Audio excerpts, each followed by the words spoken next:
Welcome, everyone, to the Modern Day Overthinker podcast. My name is Colin, and I'm your host. I am back. I was gone for a little bit and going through some things in my head, and I got sick physically too, so that was fun. But I'm back with a awesome episode with Adam Peters. He's a local Quad City legend. I think he's a legend. I think he's pretty awesome. And I got the chance to sit down with him for an hour and a half and chop it up, talk about him. And he is an open book, and we appreciate that here at the Modern Day Overthinker. And I'm really glad that he was able to share what he did with me. He opened up about his recent journey with sobriety and also talked about his adoption process and how he handled that, being adopted and finding his biological parents. Also talked about anxiety, therapy, self-care, all the stuff we like to talk about here. So, and also, I had to ask him, he is a director for a nonprofit LGBT plus community here in the Quad Cities. So, him also being gay, I had to ask him about the coming out story. Had to hear about the coming out story, how that impacted him. He shared that very openly with me as well, and with you. So without further ado, I will keep this intro short because he does not really need an introduction. This is episode number 79 with Adam Peters.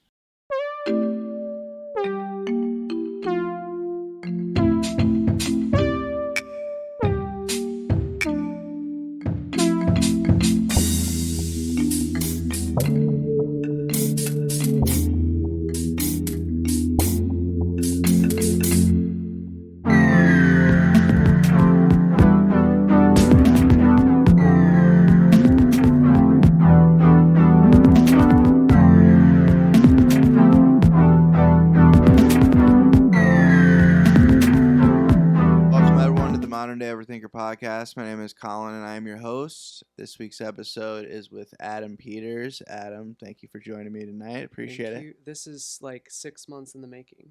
Yeah, that happens. That's happened with a lot of guests where we're like, there's one buddy that I have off the top of my head right now, Scott Stowe. I don't know if you know who he is, but he just played the Raccoon Motel. Yeah, he's great. Yeah, I've known him for a long time. Went to high school with him. We've had many conversations and just scheduling, and it happens. Life happens. It's annoying. Being an adult's really annoying.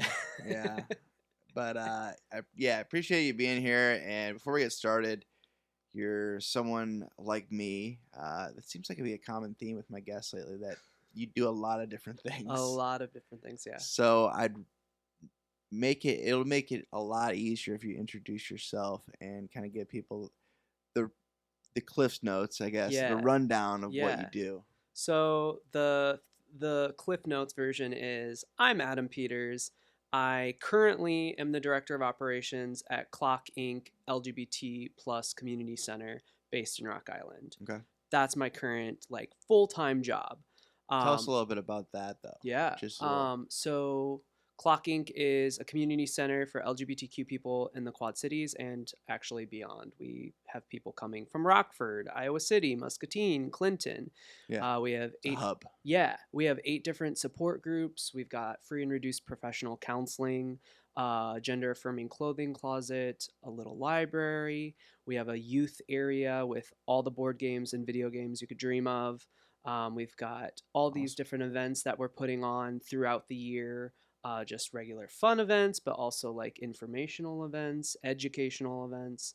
And then, we're just trying to make sure that the LGBTQ population in the Quad Cities have a safe, affirming space to go. Trying to get rid of any feelings of isolation, discrimination, anything like that.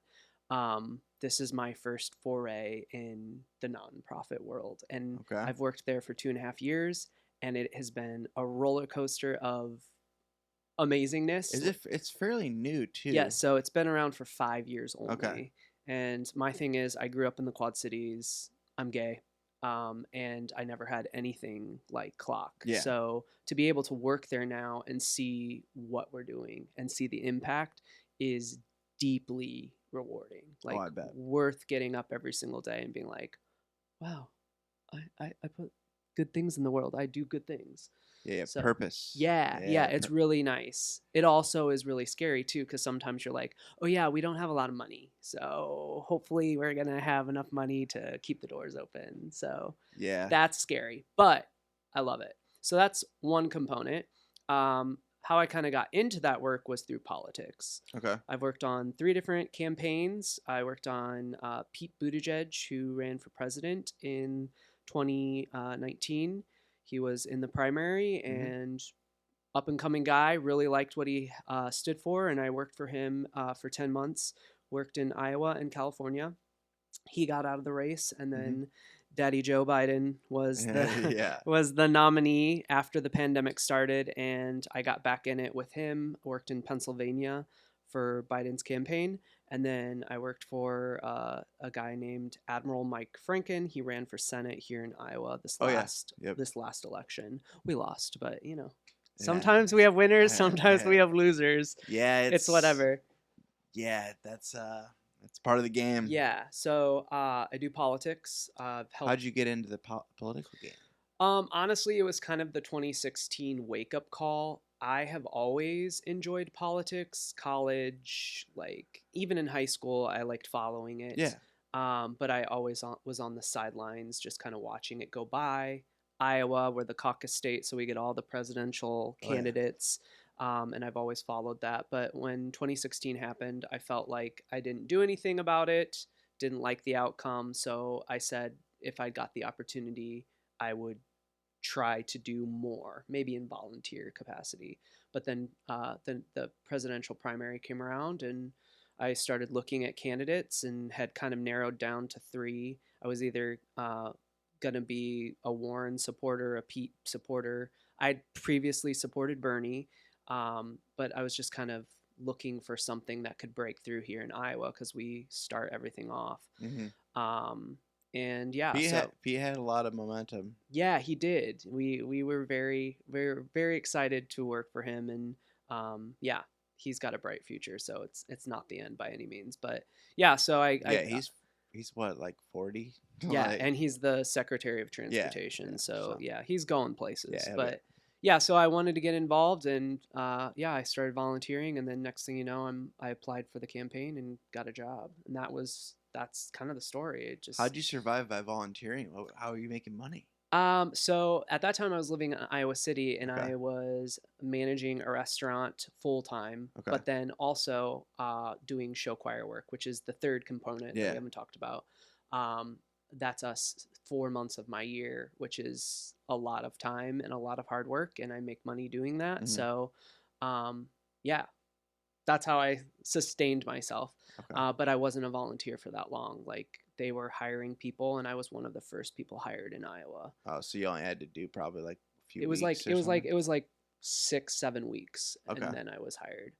But yeah, I mean, the early days when I was a volunteer, it was kind of like the West Wing. Like you were with one of 2 people that were on his campaign and traveling Iowa and finding places where Pete could get a picture eating ice cream. Yeah, so politics, clock, and then show choir. I've been involved in show choir since I was in high school. Mm-hmm. Went to college at Luther College for music, got involved with it that way. Directed a group in Muscatine for 6 years, and kind of figured out that the money and time that you get from being a director is not much, and you're putting your life into that, hours and hours and hours. And Mm-hmm. having success also means that other people kind of want you to work with their group. So Mm-hmm. I kind of started this like freelance thing, and it worked out. And every year from starting, like last week, I started clinicking groups. which I go in, watch their show, and then for the next 3 or 4 hours, we just work on singing, dancing, their story, the band, the whole thing. And then January through the end of March, sometimes April, every single weekend, I'm in a different city in the Midwest or California judging these groups. So those are the three things that keep me busy, which means I never sleep. Yeah, Yeah. that sounds like it. Yeah.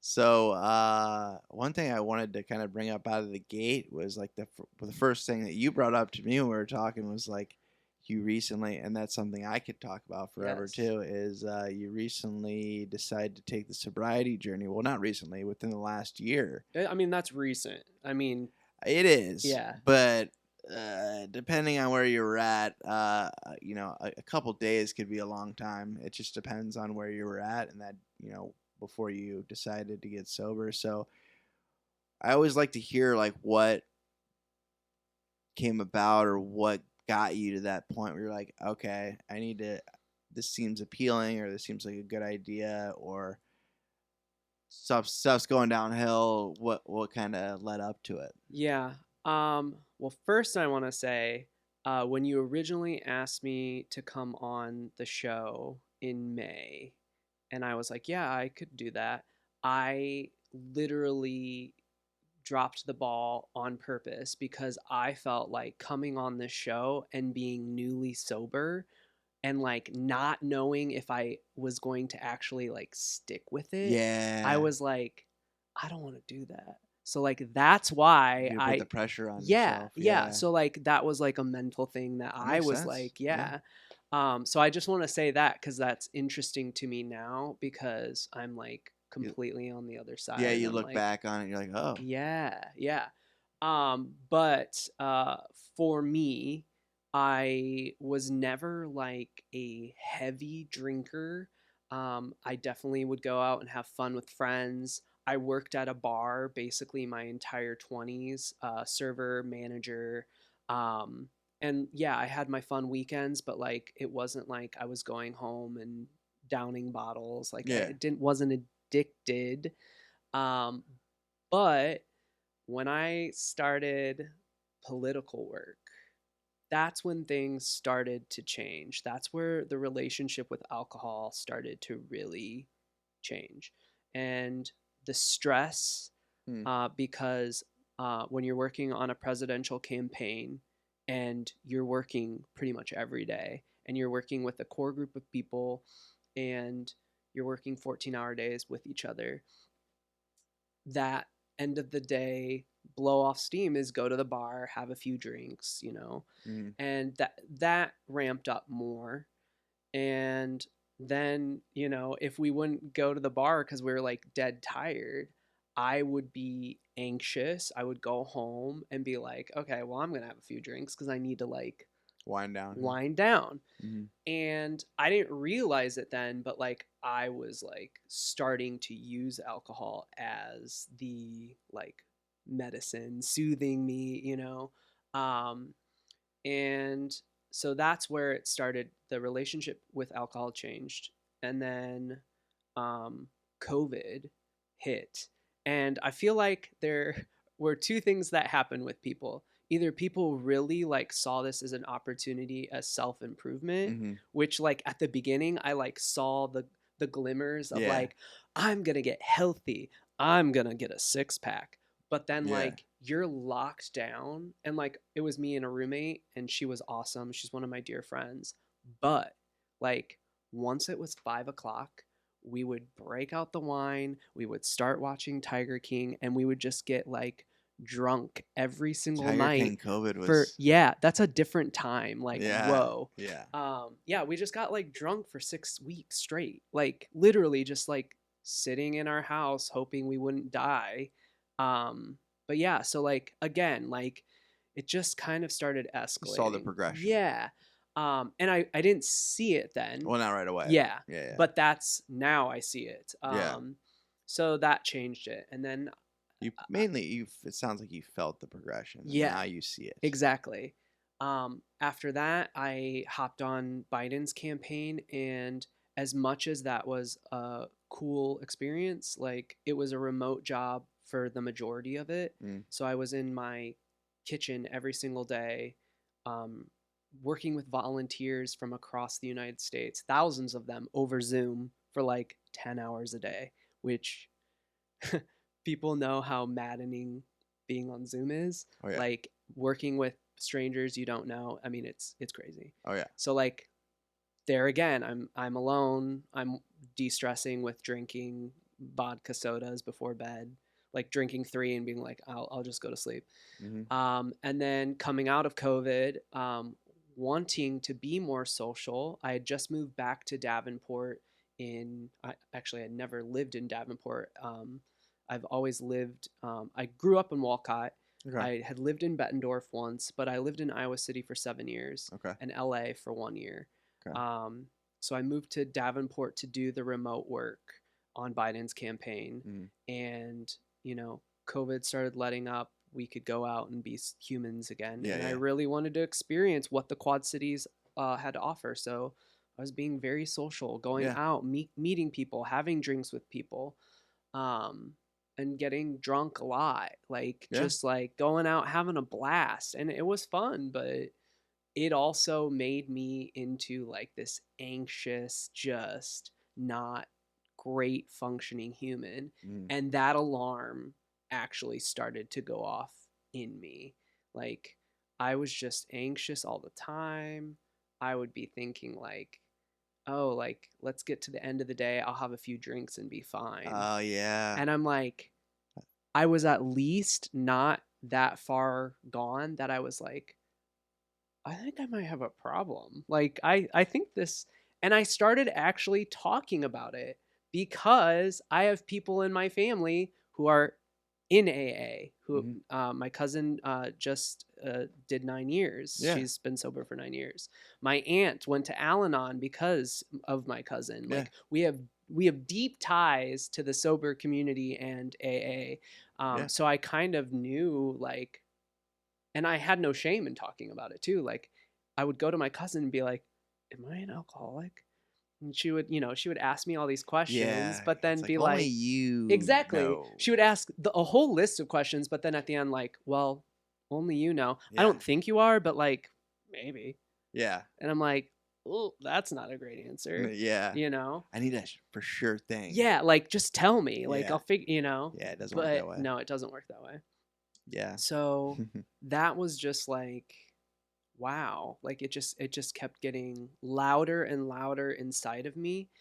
And then yeah, I just kept going, just kept trying to function. And luckily I am like this believer of signs and like the synchronicities that happen in life. And there were enough things that happened that like got my attention, close calls, or just like, almost getting stopped by a cop, like, and being like, whoa, like I need to slow my roll, like what's going on.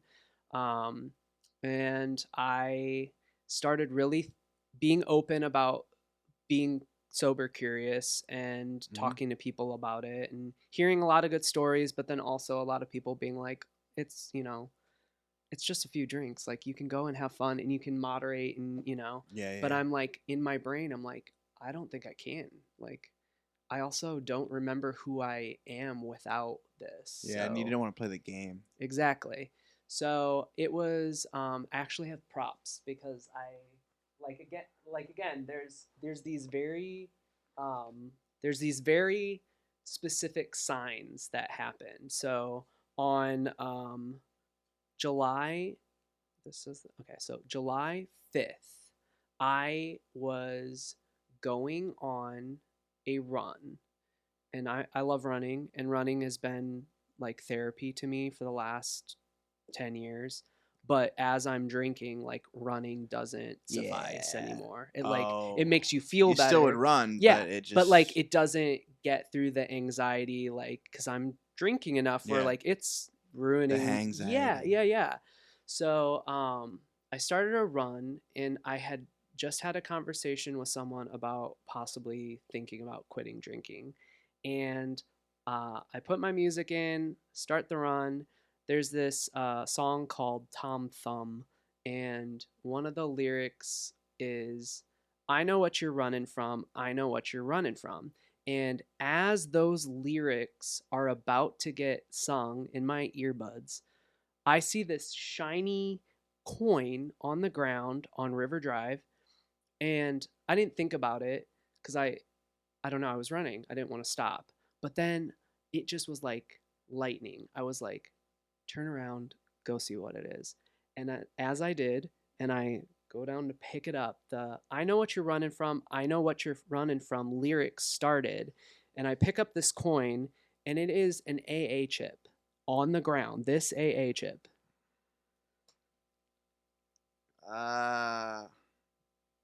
Classic line. The elevator is broken. You have to use the steps. This is one of the unique coins. They don't just give these out to everyone either. This was on the ground, and I was like, oh, this is a sign. Yeah. Like, I need to either get help, try to stop drinking, whatever. So I basically told this story to some family members to like tell myself, like, if I tell them, like, there's no turning back. Well, the next day I went to an AA meeting in Davenport because I was like, let's see. Just saw a coin. Yeah, the sign is telling me go to it. Yeah. And I went to the AA meeting, got the welcome chip. Yep. Next day. And I went to it, and it was a great experience. Heard amazing stories. Mm-hmm. Like, I'm nerdy. Like, when my cousin, we would go to celebrate her anniversaries for hers. I loved going to those meetings. I loved hearing stories. Yeah, like, it's just powerful. Like, that community is just so inspirational. Oh, yeah. So like, I got that feeling, and I was like, this is awesome. I'm going to stop drinking. Literally was drinking 24 hours afterwards. Yeah. Like, just like going out, like, oh, I'll be fine. Like, it's fine. Yeah. So yeah, like, and from then on, I just started drinking again. Like, my family kind of checked in, and they're like, did you stop? And I'm like, well, you know, I will eventually. I'll be fine. Like, I'll be fine. Whatever. Trying to convince myself that I can do it on my own, and I don't need to like just stop. Yeah. But as it keeps going, like, I am still anxious. Like, I had been going to a therapist, and that had been working, but when you're drinking and going to therapy, like, whatever.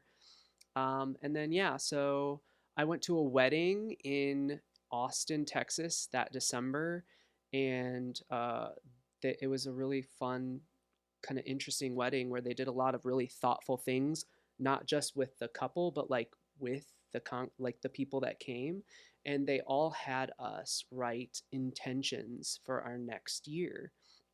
And I kind of was like stumped. I was like, that's interesting. I don't know what to write. Like, I don't know I don't know what my new year is going to be. Weddings are getting crazy. Exactly. I was like, this is too hippie, you know?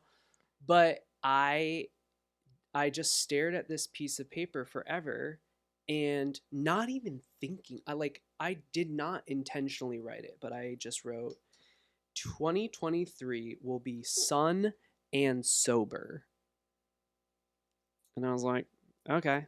Were you drunk at that time? I was drinking as I was writing this. Yes. Like, yeah. Yeah. And I wasn't drunk, but like, yeah. Buzz going.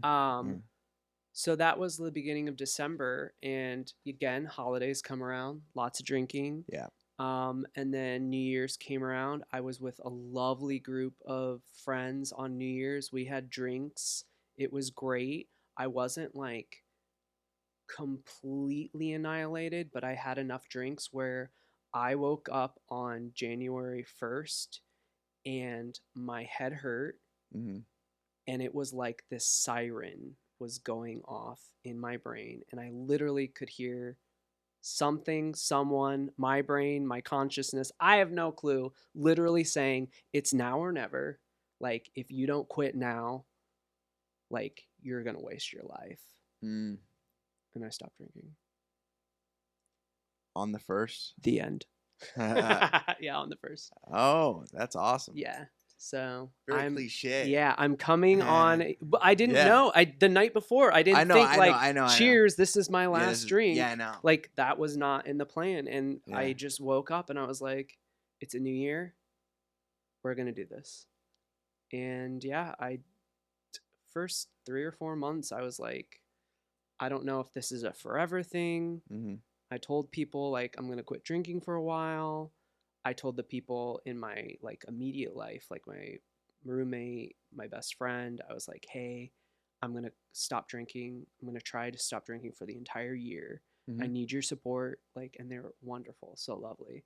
But as it kept going, and like even in May, like when we were talking about doing this podcast, I was like, You're still on the fence? yeah, I was Yeah. like, I don't know what's going to happen.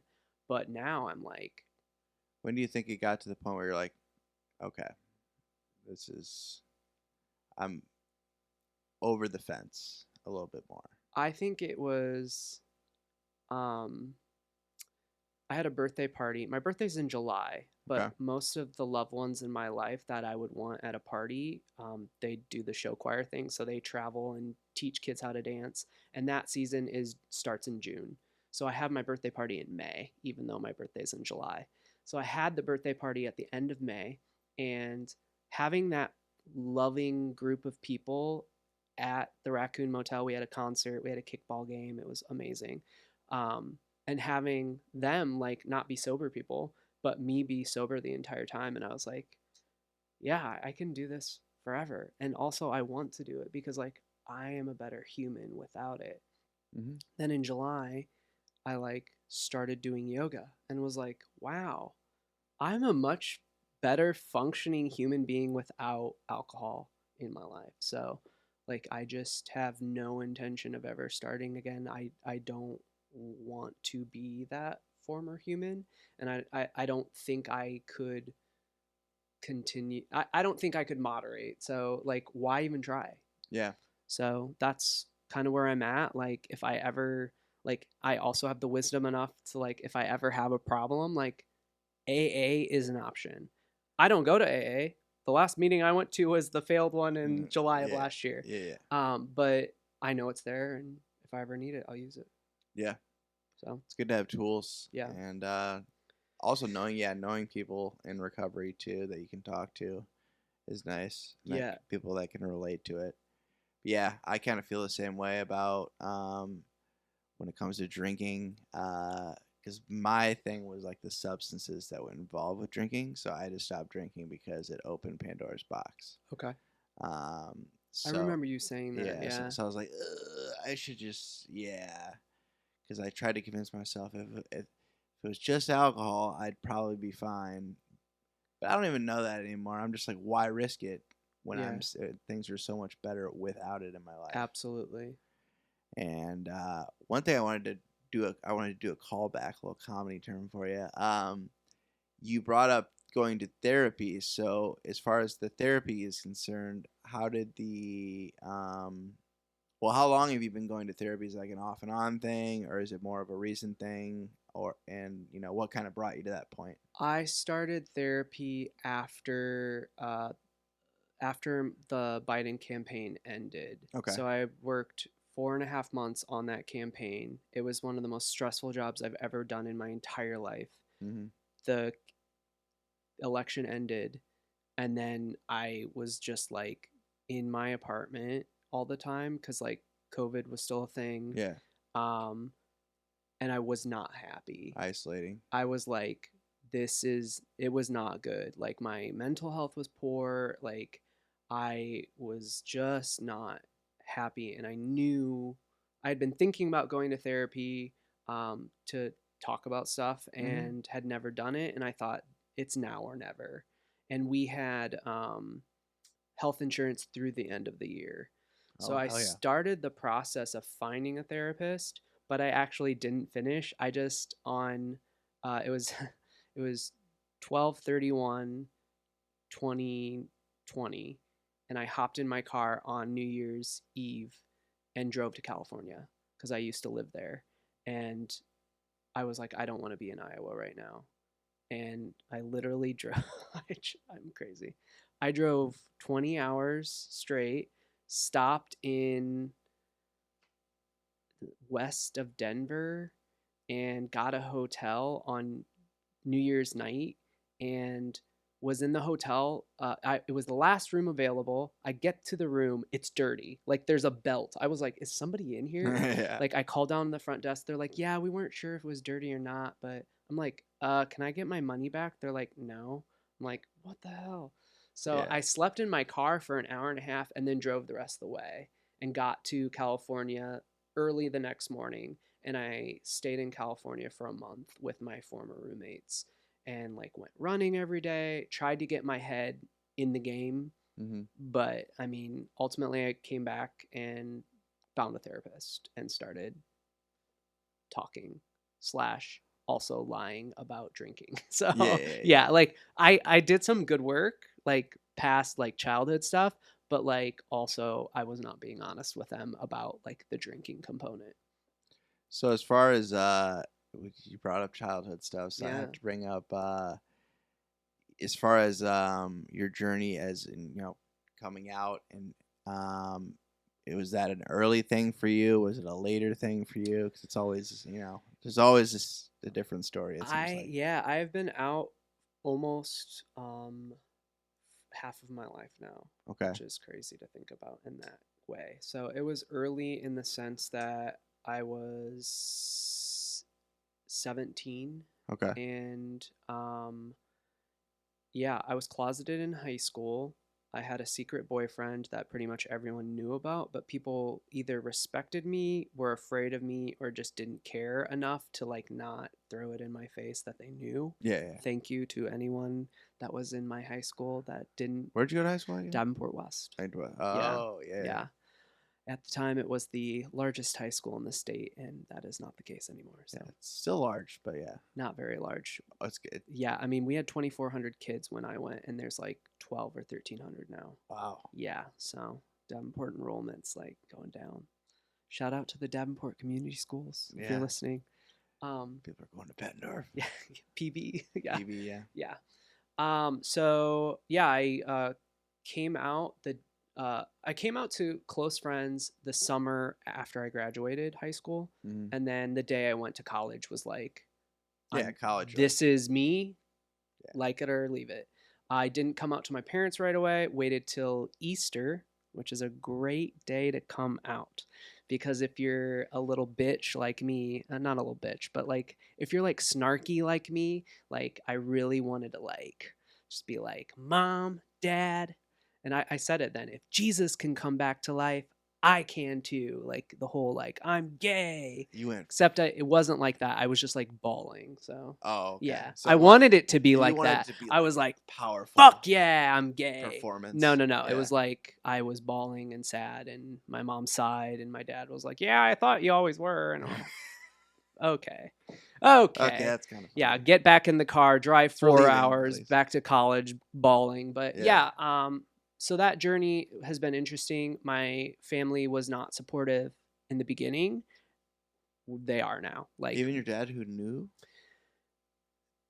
when I came out, they were, like I said, my mom sighed and was like, what did we do wrong? That was a Oh. quote. My dad kind of chuckled and said he knew, but then as much as they're like, okay, you're still our son, like it's okay, not like disowned. after that it was like, okay, this is weird, we don't like it. Like so we had a lot of chill time where we did not talk to each other, where it was just like cold. Yeah. And I Adjustment. tried very hard to get my parents to like change their mind overnight, which is just not a thing. Time was the healer, thank God. And seeing society move forward, I think helped my parents a lot. And my sister too, like when I came out, even before I came out, she was kind of awful and gave me a pamphlet for conversion therapy camp, which I kept because I was like, someday she's going to be okay with this and I'm still going to rub this in her face and be like, you gave me this. Yeah. Stupid. Yeah. Anyways, which I have because she is completely on the other side now. She's very supportive, loving. Yeah. I have 2 wonderful nieces. Like I'm a part of their lives and it's great.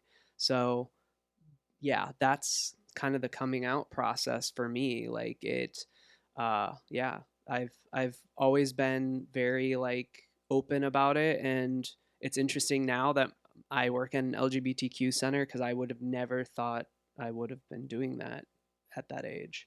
Mm-hmm. But yeah, and a lot of my own personal, again, back to therapy, like it's not so much the support. My parents didn't kick me out. They weren't supportive at first, but they got there. Yeah. The therapy part that I needed was the internalized homophobia.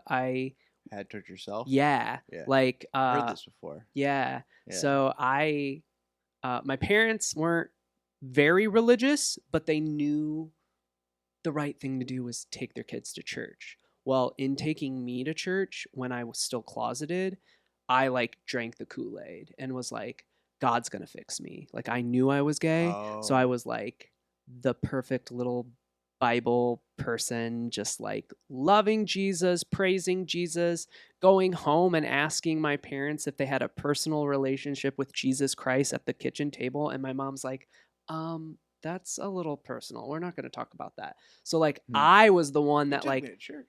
yeah, like Right. exactly. Yeah. Like you did this to me. Yeah. Like this is who I am. And they're like, "Oh, like Yeah. back off." Like, you know. Mhm. So like that a lot of that was unwrapping that as Yeah. well. So it's a journey. Still going to therapy then? Or? I am not as often like Yeah, you if kinda I spread it out yeah, a little bit like if more. I need it, like if I feel like I really got something that I want to talk about, it's so helpful. But yeah, I was going like every other week for a Mhm. while, and now it's just when I need it. Yep. I'm Yeah. on the every other week path right now myself, and yeah, psychiatrist once a month. Yeah, I like to keep everything in check as much as possible.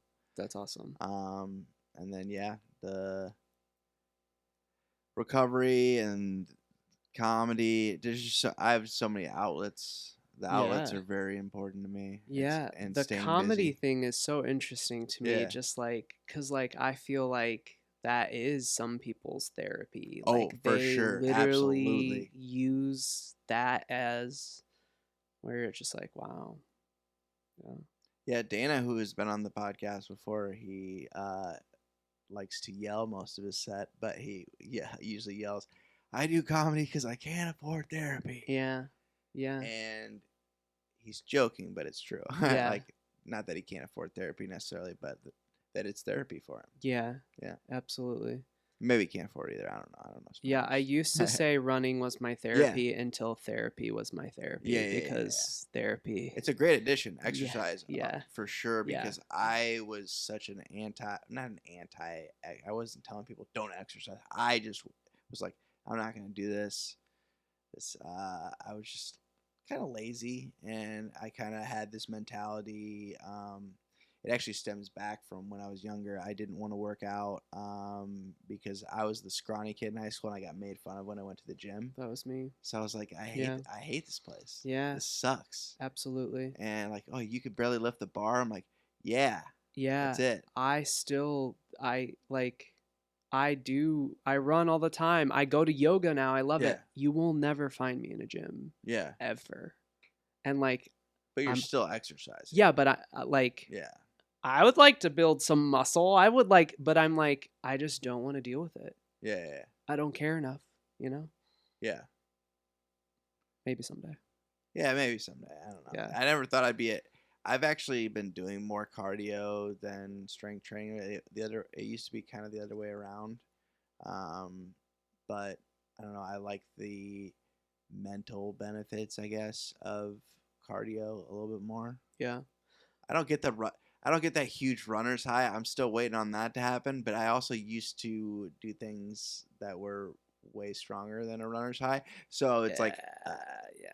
it's like, I don't really know. People who get runner's high, I don't know. Like, I've only had runner's high maybe a handful of times. The first time I finished a marathon, that was exhilarating. Yeah. I've finished 3 other marathons, and it did not You felt like you feel. were gonna die. It did not feel like the first one. Yeah. But yeah, so yeah, running has always helped me. But like I said, I started yoga in July, and the intention behind breathing with yoga, Oh yeah. like that has transformed my anxiety even more. Stopping drinking, my anxiety went down a ton. Continuing running, anxiety's going down. And now, like, the yoga breathing is like game changer for me. I go to yoga, try it at least, just try it, because like, I've done it, and I yeah. would definitely go again. I did hot yoga not so long ago, and I don't know about that. So hot yoga is difficult. I mean, Yeah. you're sweating. Yeah. And I did hot yoga when I lived in Iowa City. I did a full summer of hot yoga and into the fall. And I remember I was changing in front of a friend, and they were like, "Adam, you look like an emaciated horse." I was like, "Really?" They're like, "You've lost so much weight," because I was doing hot yoga all the time, Yeah. and I was like addicted to it. Yeah. But I'm doing gentle, non-hot yoga now, and I never thought I would love it, and I love it. Yeah. It's so good. How often you do it?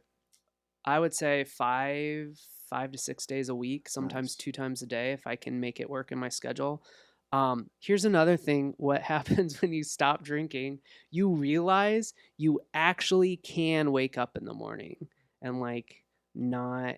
For me, it worked that way. I don't Yeah. know. Like, and then pairing it with yoga, like I used to never be able to get up before 7 a.m., 8 a.m. sometimes. Now my body naturally wakes me up at like 5:30, and I'm at the 6 a.m. yoga class. So like it's crazy. Maybe I bet it's the non-drinking and yoga paired together, because Yeah. I used to sleep in all the time. Oh yeah. Yeah. I'm a big sleep fan myself. I So. do love sleep, but I'm not getting a lot of it anymore because my body's like, you got enough energy. Yeah. Like, great, cool, let's go. Are you like a 5-hour guy or something like that? Like, What's a 5 hour? like Oh, like sleep for 5 hours? yeah. Honestly, it's starting to become that. It's Yeah. weird. I used to need 8 hours minimum, Yeah. and now it's like 5, 6 maybe. Yeah. Yeah. Woof. I'm getting old. Yeah. It seems like the older you get, the less sleep you need. Yeah. And I mean, I hear that. I I've mean, heard my it. parents complain about it. Like, they will go to sleep and wake up like 2 hours later and like try to sleep the rest of the night. But my mom gets up at like 3:30 in the morning. Wow. Yeah. She's old though, so whatever. Yeah. Do you? Oh yeah. That is one other thing. We're parents. So you were adopted. Yeah. So that's another one that I wanted to talk about. Yeah, it's another layer of the bloomin' onion. Yeah. Yeah. Oh, I'm hungry.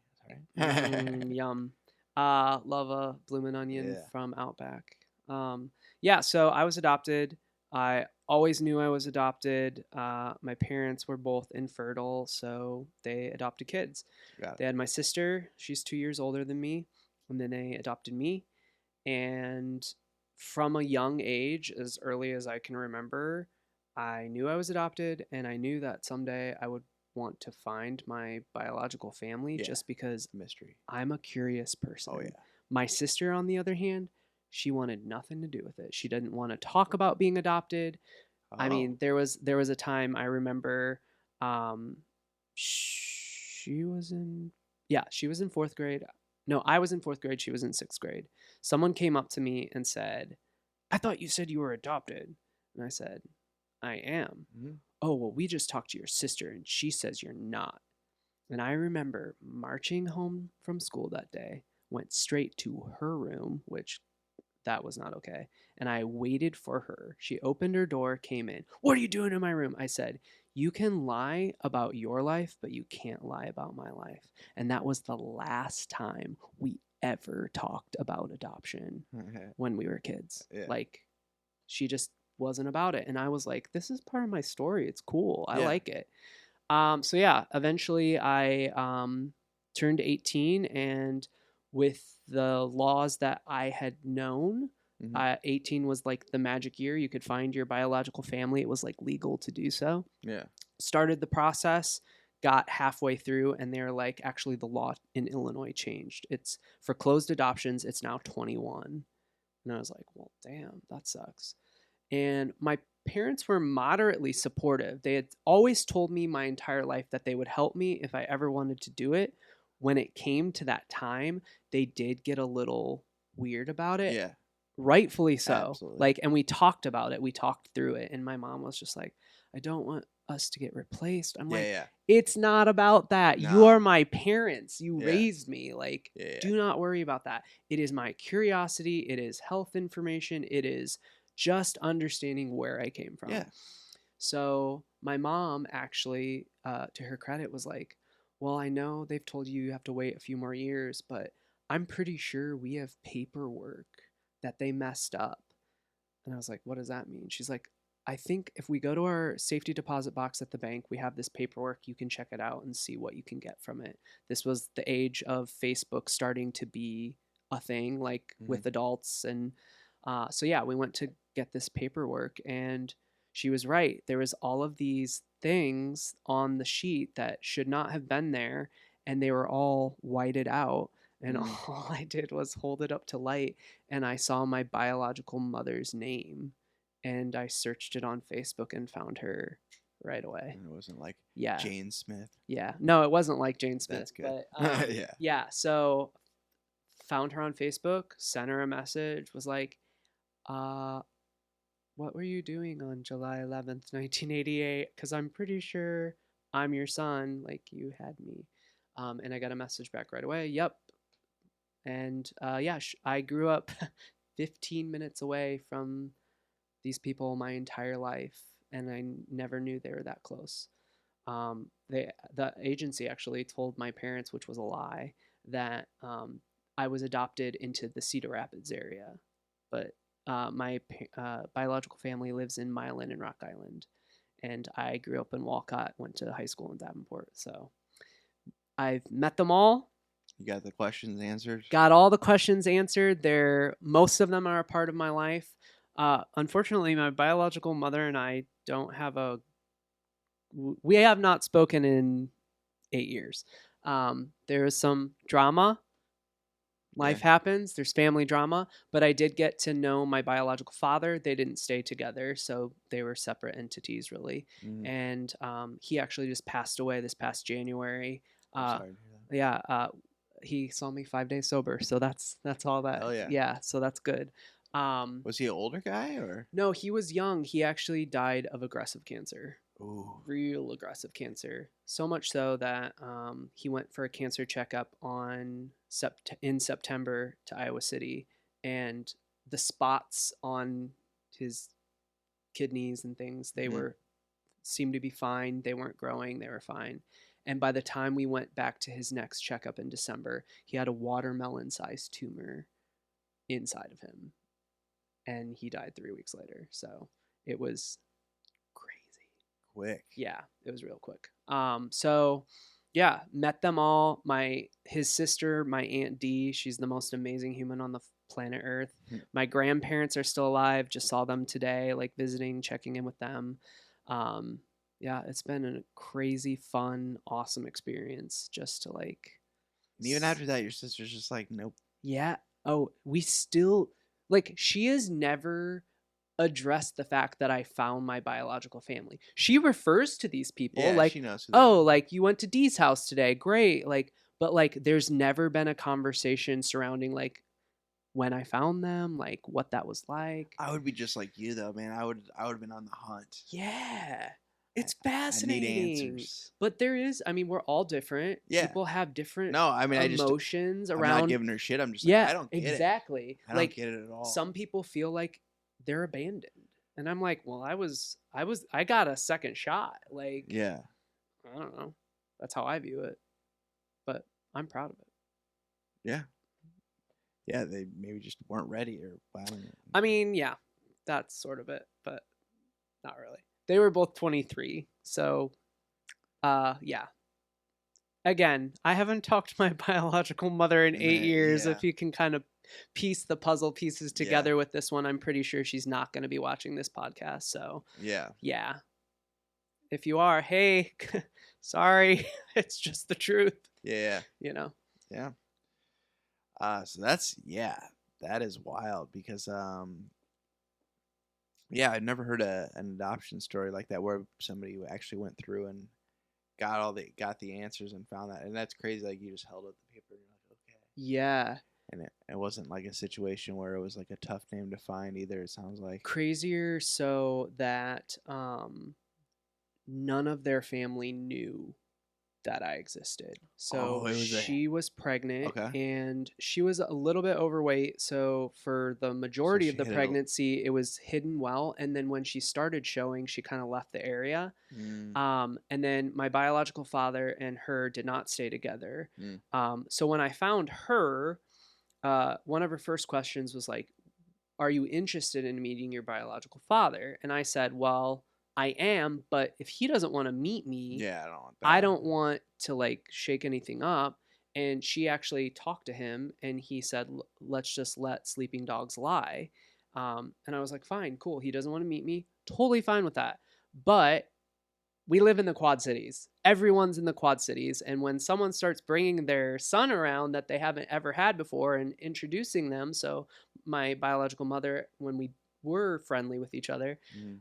I was meeting a lot of her friends, family. Well, word spread, and like the calculations, the like, oh, well, who's your biological father? And I would say, I mean, I'm not going to have a relationship with them, but that's the person. And eventually, my cousin, my biological father's niece, she was a 17-year-old in high school, and she messaged me on Facebook and she goes, so we heard a rumor that my uncle is your dad. Is that true? And I was like, Yeah. yeah. And they're like, we want to meet you right now. I was Mm. like, you need to talk to him because like I'm not screwing Yeah. anything up. But once the secret was out, he was like, oh yeah, let's meet him. So I met him 3 days after that message from my cousin Kayla, and they're like my best family ever. Like they're just the coolest people. And Kayla has been in AA, and she's an amazing force of positivity, and yeah, she's the greatest. So That's awesome. yeah, That's a really cool story, man. I'm glad you were able to share that with me yeah. and the audience, and maybe she will see this. Who knows? Hey, hope you're I doing have well. random listeners. You never Yeah, know. yeah, But yeah. yeah, the fact that they were so close the whole time It's too. wild to me because I just think like, what if we like ran into them somewhere and we just had You could no have clue? Yeah, easily. yeah. She actually knew what I looked like because a part of the again adoption things back then were weird. Like this was supposed to be a closed adoption, but somehow my mom, she complains about it. They conned me into sending a picture of you until it was supposed to be until I was 18, one picture a year just to give to my biological mother to be like, he's doing okay.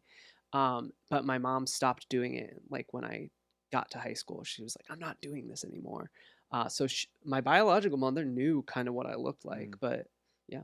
So For a closed adoption, you think there would be no pictures? it was all screwed up. Yeah. Just completely screwed up. I just realized how close I was Closed sitting means to the microphone. Yeah, you're good. Closed means closed. Like I don't That's get what that. I thought, Yeah, but apparently not. yeah. Well, it looks like I mean you talked a little bit about it already with your self care. You doing things like the yoga and therapy when you need it, and also obviously self care. Not drinking is a huge self care thing. Is there anything else that you've implemented or noticed or built into your routine that's been beneficial for you to kind of stay on point because you're a busy guy, you got responsibilities, you got to kind of keep going, you got stuff to do. It's people count on you for things. So Yeah. So I know this might sound like kind of woo woo or just like cliche, but having a gratefulness practice has actively been also life changing because I am a born pessimist and can see where everything is against me, and mm, or I used to feel that way. yeah, Um, but in the last few years, I have well, I started with journaling, okay, but I literally cannot for my life keep doing that because like I just am like I'll do it and then I'll set it down and 2 weeks later I'm like I'm supposed to be doing this. yeah, yeah, So what I started doing after trying to keep a gratefulness journal where you write 3 things a day of things that you're grateful for, which again sounds woo woo and weird, but To make it more practical for me, I get in my car every single day. Like I'm going somewhere every single day. So when I get in a car, the first thing I do when I start driving is I start talking out loud. I Mm-hmm. probably look like a crazy person, but no one's going to know because you could be talking on the Bluetooth, phone. baby. Exactly, Yeah. exactly. You're good. But I just start saying what I'm grateful for. And at first, saying 3 things, it was hard. Like, I Yeah. don't know. Sometimes I would be like, I'm grateful for the sun. Okay, Yeah. let's get this over with. Great for my car started. Yeah, exactly. Yeah. I'm grateful for I'm alive. Great, cool, let's go. But Yeah. like now I've done it so much that like I'll say 7 things. Like I'm like I'll start like getting happy thinking about the things I'm talking about. So like that has been transformative because like I said, I used to be a pessimist and now I'm not as pessimistic and I have seen the benefits of doing that. In everything. It has changed the way I look at situations. It's changed the way that I am at the community center. Like you deal with the public every day. Mm-hmm. Like everything I do deals with the public. And I used to be a little cantankerous, if I'll use that word to say. Like and it's made me softer and more understanding. And that's like one huge thing besides yoga and running and, not drinking. But yeah, that's Gratitude list. You're not. I mean, that doesn't sound that strange to me. You know how many times I've been told that by people to try that. And like the so act of saying it out loud, I feel like is so much more powerful than writing it down. Yeah. At least for me, just like saying it. I am grateful for the sun. I am grateful for the shoes I'm wearing. Like, I'm grateful for my aunt. I'm grateful for my journey. I'm grateful for this podcast, this opportunity to talk to whoever is watching, whoever, like hopefully you've gotten some kernel of something out of the garbage can of whatever I've just spewed because I've just been chirping like a bird. And I need to do the gratitude list because that was pretty pessimistic. It still comes out. Yeah, it's still it there. Does. Yeah, it's like retraining your brain. Yeah. And when I like to think of my 20s as just like this entire like trying to figure out who I was. And now my 30s is just like crafting who that is to be the best version of myself. Because like we only get one go around at this unless you believe it in reincarnation, which is a thing. Yeah. But like we get this one shot at this life. Yeah. And I would rather just do the best that I can to like provide positivity, love in this really difficult world, because it is a difficult world. Yeah. And I can understand why people will want to self-medicate and do that stuff, but it's like you don't have to do that. You can find a better way. Yeah, there are good outlets. Yeah. And there's people willing to help you get there, and I had so many people. Yeah, because for the longest time I didn't think I had people. Like everyone I surrounded myself with was drinking or using or whatever. Yeah. So it was like, this is what you do. Yeah. And then you're like, once you're away from that, you're like, oh, there's like this whole other like community of people that I thought were weirdos or didn't really exist that are actually like functioning members of society and doing like progressively trying to be a better person. The two things, and not just kind of coasting. Yeah, the two things that I was worried about before stopping drinking was, am I going to be boring? And what are other people going to think? Yeah. And once I got those two things answered and out of the way, it's gravy. Like it's just like, okay, this is what I want to do and this is what I want to be. So some people actually have that don't know me very well, that just know me from like either doing stand up or mainly people from doing stand up. They think that I'm boring, which is funny to me, which is hilarious because like if you would have met me, a while back, yeah, sure, I was like sometimes the life of the party because I was, up and doing whatever. Yeah. But it's just like I'm not that. I'm a totally different person, but I'm still like rebuilding who I was because I was damaging my life for so long. I'm like still building back Yeah. and evolving and trying to. I kind of know the person I want to be, but I'm still developing that person. Yeah. But yeah, like you were talking about your 20s, like my whole 20s was just a A shit show. blur. Yeah.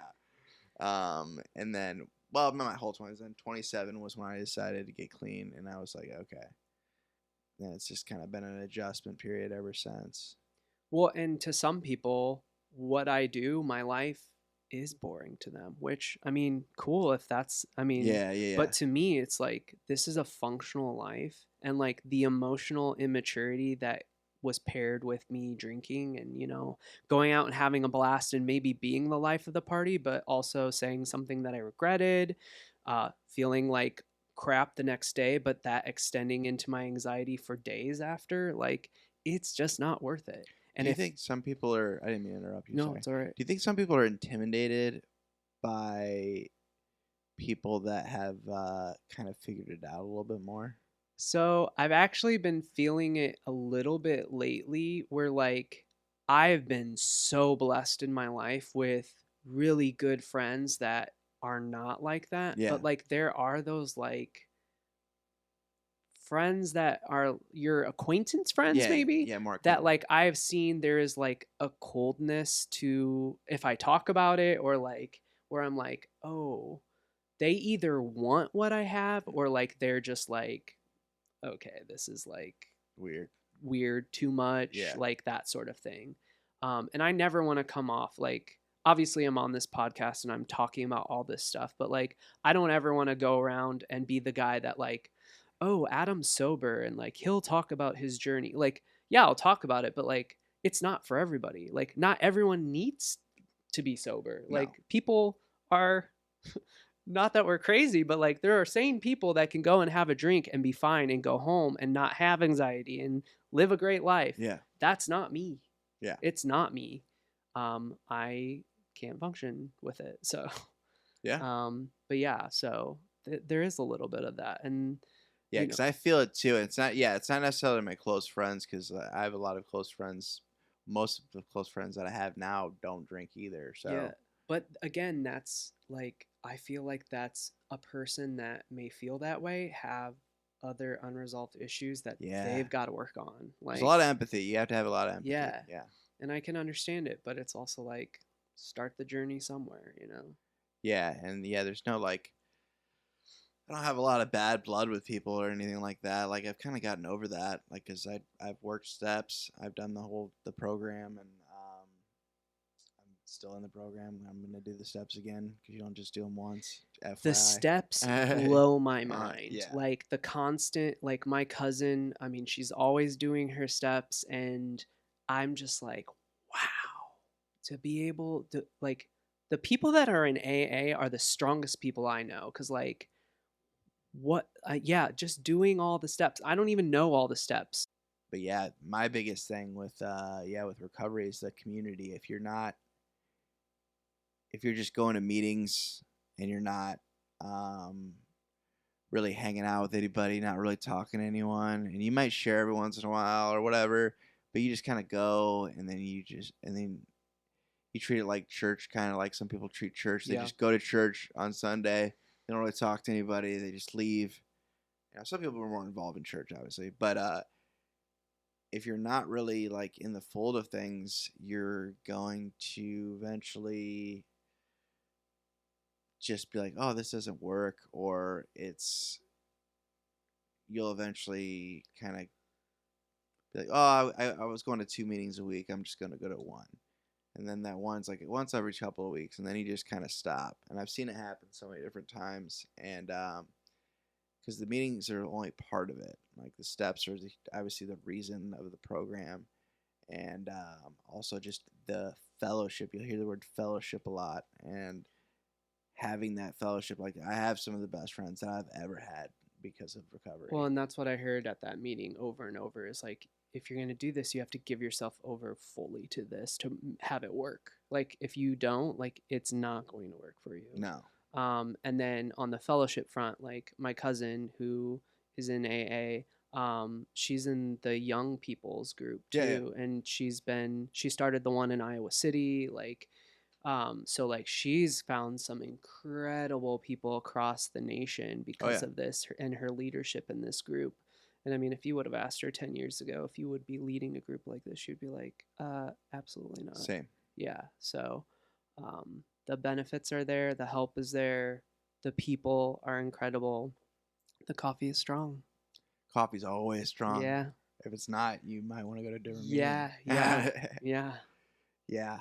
I had my buddy make the coffee the other day, and he never makes it. And he's like, "What do I do?" I just put more than one scoop in it. Basically, I was like, you'll figure it out. Just don't make it not strong enough. Yeah.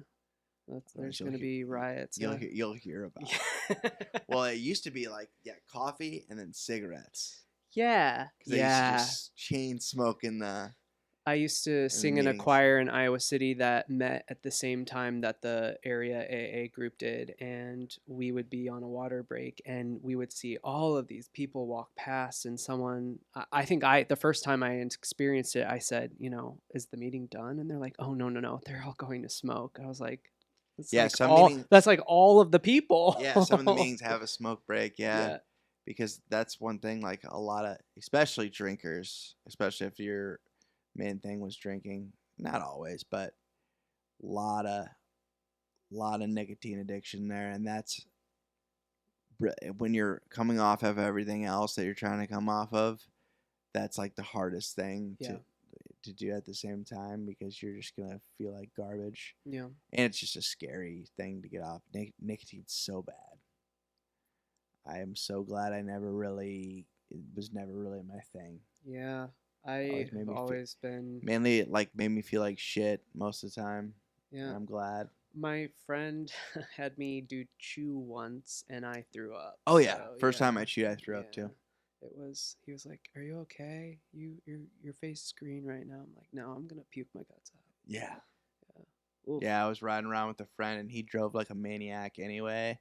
So it was, and I chewed for the first time, so I was bound to throw up. Gross. Yeah.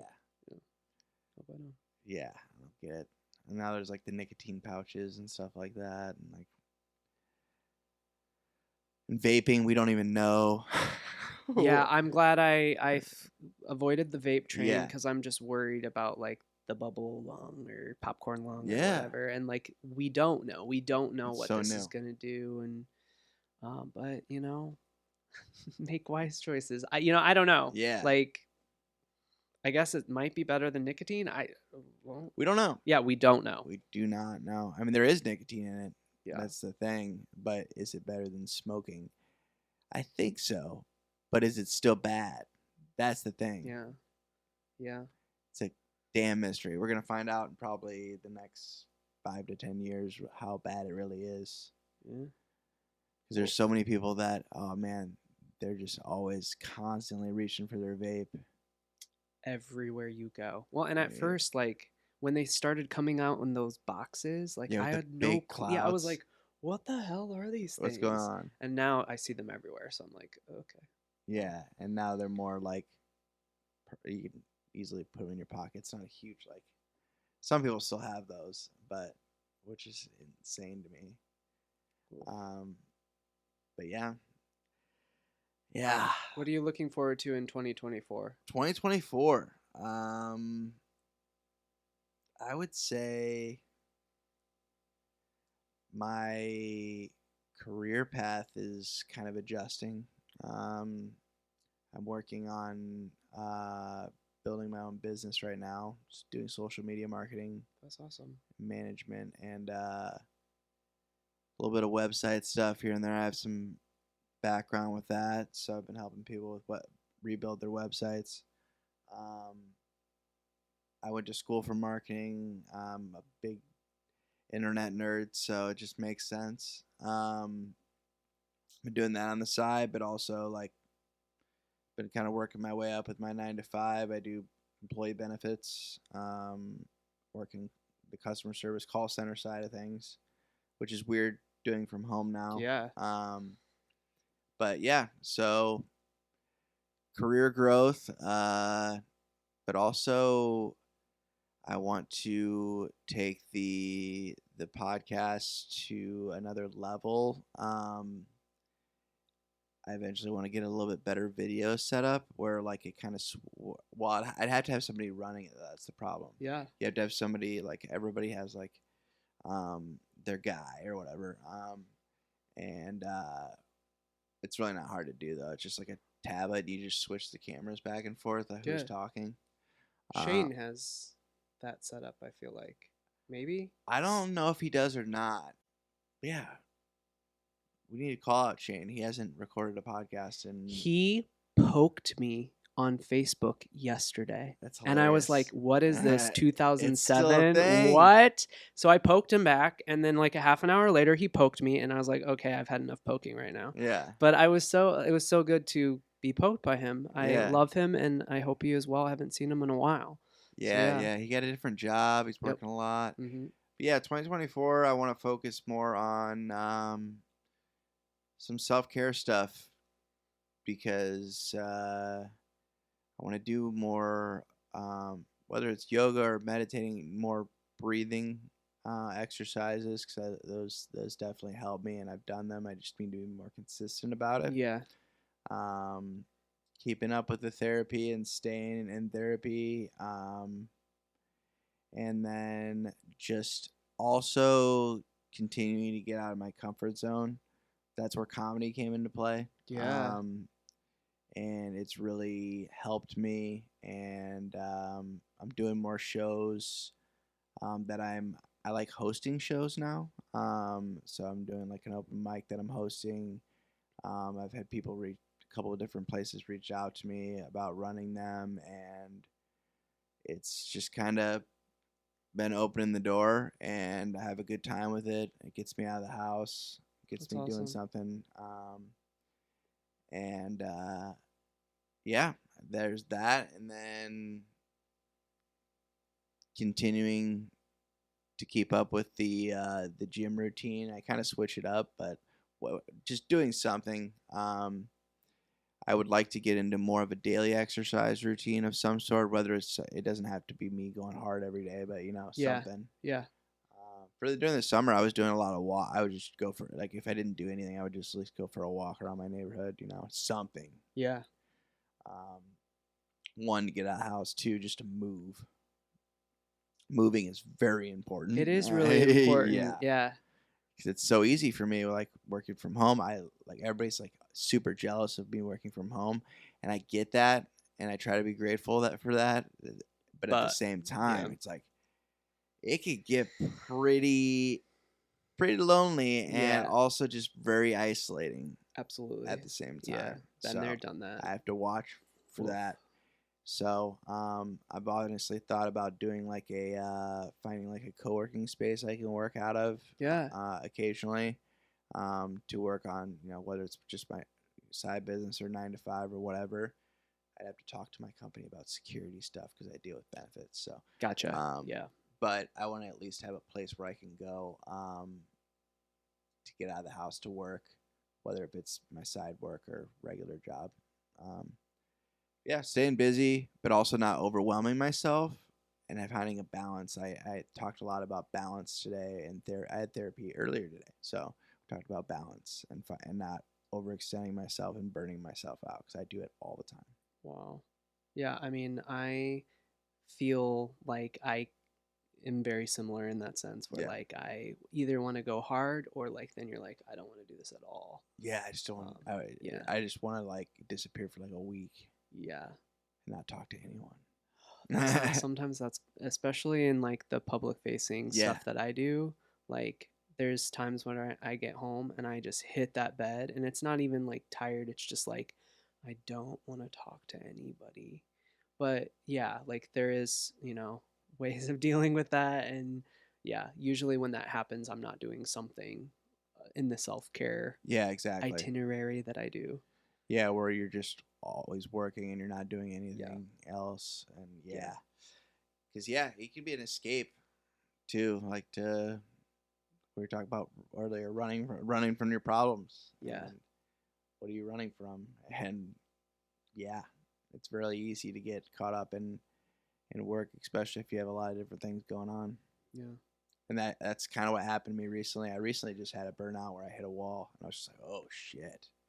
I talked about like that today, and luckily I had people in my life that my cousin pointed it out, and he's like, hey, yeah, you seem like you've been doing a lot lately. So I can understand why you kind of hit this wall. Yeah. I'm like, yeah, it's good to have other people that. I mean, I can only have so much self awareness. I gotta have people that are paying attention and that'll call me out on my shit too. Yeah. And I have friends that don't sugarcoat it either. They're just like, hey, you're fucking up. Those are the best friends. The Yeah. ones that just tell you like it is. Yeah. Just like this Give me a million of those. Yeah, exactly. Because I didn't have that people like that in my life for a long time. Or if they were telling me something, it wasn't processing. Yeah. Or Yeah. I would make a joke out of it. Yeah. Find the people that will tell you that you have spinach in your teeth and that you have a booger up your nose that's sticking out. Like, my mom is so those good are the at that. people. I am always that person for anyone. Yeah. I don't even have to know you. I will make sure you're in check. You're looking good. Yeah. Yeah. So. Yeah, there's been times where I've gotten home and like my hair was like all messed up, and I'm just like, nobody. Yeah, no one told you. What? You know, gotta find the good people. Yeah. Well, we better get wrapped up here. I always try to wrap up, and like 20 minutes later, I actually wrap up. Well, I asked the last question, so that was my fault. So no, you're good. You're good.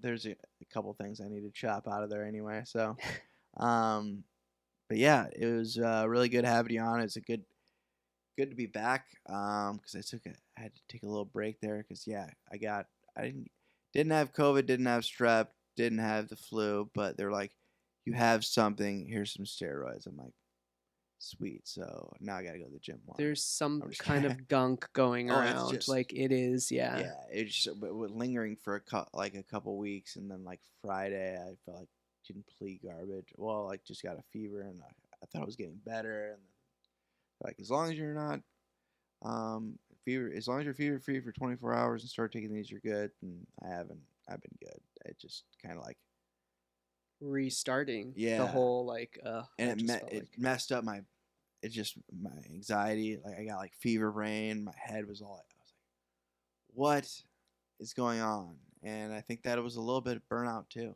Yeah. It's just a combination of things that all happen. Everything seems to happen at once. When it rains, it pours. When it rains, it pours, and shit hits the fan. It does. That's what happened. Yeah, cleaning that up is not fun. No, not at all. That's why the fan's off. Well, it's been good having you on, man. I'm glad we finally got to make it happen. Me too. Continue with the journey. It's it only gets better. I tell people that all the time. There's times where it does suck, but that's how life goes. I mean, It's one of those things. It's like, but you get to experience it and you get to feel it, and then you can remember like when you are having good times. You're like, oh man, remember when I thought that I was gonna be stuck this way? Yeah. Well, I used to hear people say, I wish I would have done this sooner. And I used to think, God, they're such an idiot. Like, what? And now I say to myself all the time, I wish I would have done this sooner. Oh, yeah. Yeah. Oh, me too. Yeah. It's almost like I wish I would have, because before I started drinking in high school, before I went into high school, I was like, I'm not going to drink. I had an older brother. He didn't have a problem, but some of his friends were annoying. I was just like, I don't want to be that guy. And then, and I was like, my friends are doing it. I'm going to do it. Seems fun. Yeah. I'm Catholic. I'm good to go. Drinking's fine. Yeah. Well, yeah. Better get wrapped up. It's getting late, and you get up early. I do. I actually am leaving tomorrow for Missouri at 4:45 a.m. Ooh, what are you doing in Missouri? I have 3 show choir. Yeah, 3 high schools I'm working with Thursday, Friday, Saturday. So yeah, it'll be fun.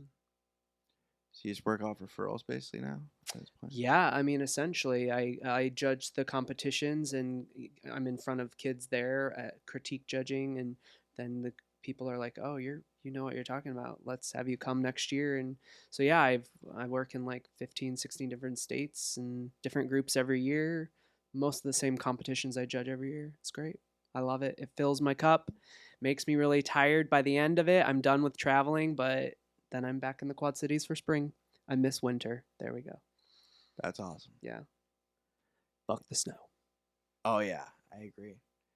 Well, one last thing I'm gonna ask you before we close Okay. is I've been trying to like end things on a good positive note, and if there's somebody listening or watching that's struggling right now, what would you say to them? Like if you were like if they were a friend or stranger, um, somebody that's listening and that just wants to they want to keep going, but they don't really know what to do. They're kind of stuck. So I guess I have two It's a things. loaded one. Sorry. Yeah, it's hard because, I don't know what the circumstances for everyone Yeah. is, and not everyone has that one supportive person in their life. Like I said, I've been blessed with so many supportive people Mhm. where I always knew where I could turn for help or just like people to listen. So, like, I would say, turn to your best friend, turn to the person that you trust the most, and start talking to them and having the conversation, because without talking about it, things will not get better. um, and then if you don't have that person, I mean, there's so many resources to reach out to. So if you're an alcoholic, like AA, like just go to a meeting. If Mhm. it's, you're having self-harm thoughts, 988 is a thing now you can call. I mean, reach out. You can That's text 988 too. Yeah, like reach out to someone, anyone. Someone is going to care and someone is going to show up for you. But most people do have that one or two people in their life that they can go to, but they might be afraid to. So just reach out. Yeah, open up. They'll be glad to hear Yeah. from you. Yeah. Whether This has been it's great. somebody that you're really close to or somebody on the other side of that hotline. Yeah, absolutely. I appreciate that. That's a good way to end it.